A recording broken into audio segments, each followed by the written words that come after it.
বর্তমানে বাংলাদেশে কাঁচা বাজার এবং দ্রব্যমূল্যের দাম অনেক বেশি।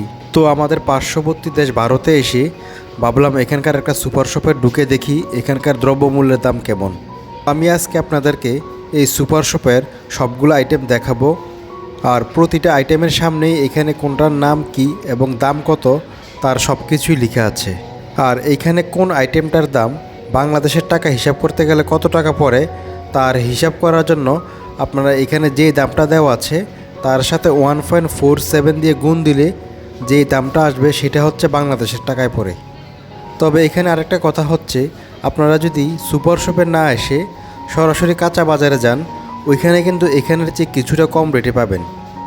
এইখানে কালো বেগুনের কেজি প্রায় বাংলাদেশের টাকায় 150 টাকার মতো পড়ে। পটলের কেজিও সেম বাংলাদেশের টাকায় প্রায় 150 টাকার মতোই পড়ে।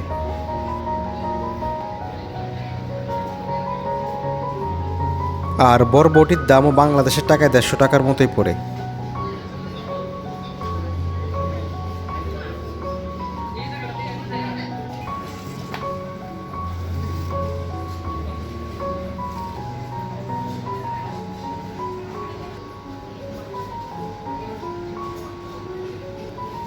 টমেটোর দাম এখানে ভারতের টাকায় 89 টাকা, যেটা বাংলাদেশের টাকায় কনভার্ট করতে গেলে প্রায় 130 টাকা কেজি পড়ে। শসার কেজি বাংলাদেশের টাকায় প্রায় 150 টাকা কেজি পড়ে, যেখানে আমাদের দেশে মাত্র 50 থেকে 60 টাকায় পাওয়া যায়। সিমের দাম বাংলাদেশের টাকায় প্রায় 280 টাকা কেজি। প্রতিটা কলার থোড়ের দাম প্রায় 70 টাকা পড়ে।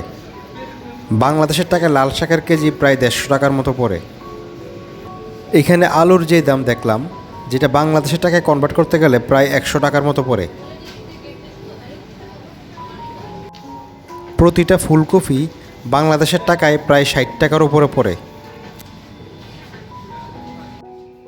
আদা প্রতি কেজি বাংলাদেশের টাকায় প্রায় 270 থেকে 80 টাকা কেজি পড়ে।